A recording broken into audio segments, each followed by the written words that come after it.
शादी के बाद रवि के पास कुछ नहीं था। रेहाना, तुमने मुझसे शादी करके एहसान किया है। मुझसे ज्यादा तो तुम कमाती हो। अरे तो क्या हुआ, एक दिन आएगा रवि कि तुम खूब पैसा कमाओगे। मुझे तुम पर पूरा विश्वास है। रवि और रेहाना खुद को स्टैंड करने के लिए पूरी मेहनत करते हैं। रेहाना, मैं नौकरी नहीं करना चाहता हूँ। तो कोई बात नहीं, मैं नौकरी करके घर चलाती हूँ, तुम बिजनेस सेट करने की कोशिश करो। एक दिन रेहाना, तुम जानती हो, मैंने जो विज्ञापन बनाने वाली कंपनी खोली थी ना, उसे बड़ी ब्रांड का ऑफर आया है। अब हम लोगों के दिन प्यारे न्यारे हो गए हैं। मैं जानती थी रवि कि एक दिन तुम सेटल हो जाओगे। रवि का काम अच्छा चल जाता है। एक दिन वो रेहाना से कहता है, रेहाना, अब हम लोगों का बच्चा भी हो गया है, लेकिन छोटा है वो, उसका ख्याल कैसे रखेंगे हम? ऐसे क्या, मैं गांव से माँ को लेकर आ जाती हूँ, नौकरी से हाफ डे ले लिया करूंगी। अभी तो वो छोटा है, स्कूल जाने तक मैं मैनेज कर लूंगी। देखो रेहाना, मैं अब अच्छा कमा रहा हूँ, तुमको नौकरी करके परेशान होने की कोई जरूरत नहीं है। अरे कैसी बात कर रहे हैं, मैं अपनी लगी लगाई नौकरी कैसे छोड़ दूं? और मैंने तो सुना है हम लोगों को कुछ ही महीनों में सरकारी नौकरी मिल जाएगी। सरकारी नौकरी में कितना कमा लोगी?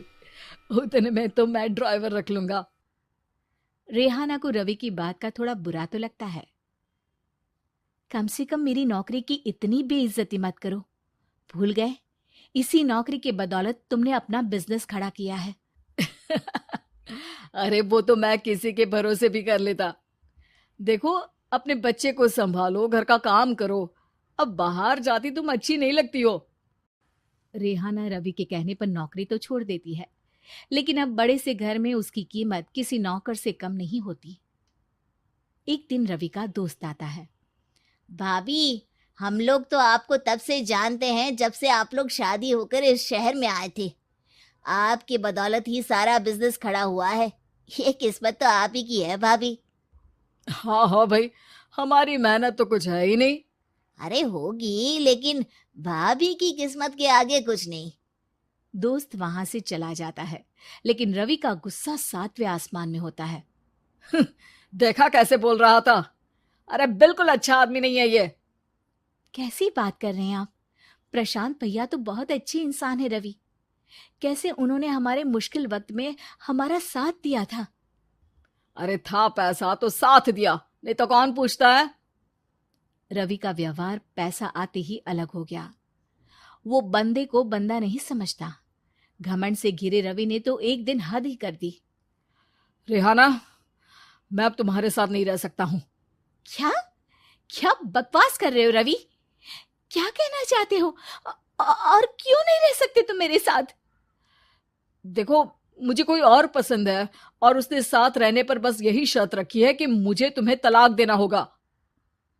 रेहाना, जो कि एक स्वावलंबी महिला थी, उसने बिना देर किए रवि को कह दिया, कोई इश्यू नहीं, मुझे पैकिंग में 4 दिन का वक्त लगेगा, लेकिन तब तक मैं तुम्हारे साथ नहीं रहूंगी। 4 दिन के लिए तुम कहीं और शिफ्ट हो जाओ, मैं घर से निकलूंगी तो बता दूंगी। रवि घर छोड़कर चला जाता है। रेहाना को दुख होता है, वो रोती है, लेकिन व्यवहार से स्ट्रांग रेहाना को पति के वापस आने का और उसे सबक सिखाने का पूरा भरोसा था। फिर एक दिन, अरे शुशिका, कब शादी करोगी तुम मुझसे? यार मैंने तो सोचा था तुम शादी से पहले मुझे विदेश लेकर जाओगे, महंगी कार दिलाओगे। अरे सब दिला दूंगा, लेकिन पहले मुझसे शादी तो कर लो। हाँ हाँ, क्यों नहीं। मैं कुछ दिनों के लिए अपने मम्मी पापा के पास जा रही हूँ और लोगों से अपनी शादी की बात करूंगी। अरे शुशिका, कैसे रहूंगा मैं तुम्हारे बिना? अब तो शादी ही होने वाली है हम लोगों की। शुशिका रवि को छोड़कर चली जाती है। रवि घर आता है, जहां रेहाना को ना पाकर उसे सब अजीब लगता है। घर तो रेहाना के बिना कुछ नहीं है, बच्चे की याद भी आ रही है। चलो एक वीडियो कॉल कर लेता हूँ। रवि रेहाना को वीडियो कॉल करता है, लेकिन रेहाना फोन नहीं उठाती। रात को सोते वक्त मन कर रहा है मुन्ने को गले लगा लूं। चलो कोई ना, शुशिका से शादी के बाद मेरे और भी बच्चे होंगे। अगले दिन रवि ऑफिस जाता है, जहां टीना खड़ी होती है। सर, आपने अपने नए ऐड के लिए मॉडल की रिक्वायरमेंट डाली थी ना, मैं उसी के लिए आई हूँ। रवि टीना को देखकर खुश हो जाता है। अब शादी हो गई है तुम्हारी? नहीं सर, बस अच्छा सा हैंडसम और अमीर लड़का देख रहे हैं मेरे मम्मी पापा। रवि के दिमाग से तो टीना को देखकर शुशिका का ख्याल भी खत्म हो जाता है। अरे यार, ये लड़की मिल जाए कितनी सुंदर है। शुशिका तो इसके आगे कुछ नहीं है।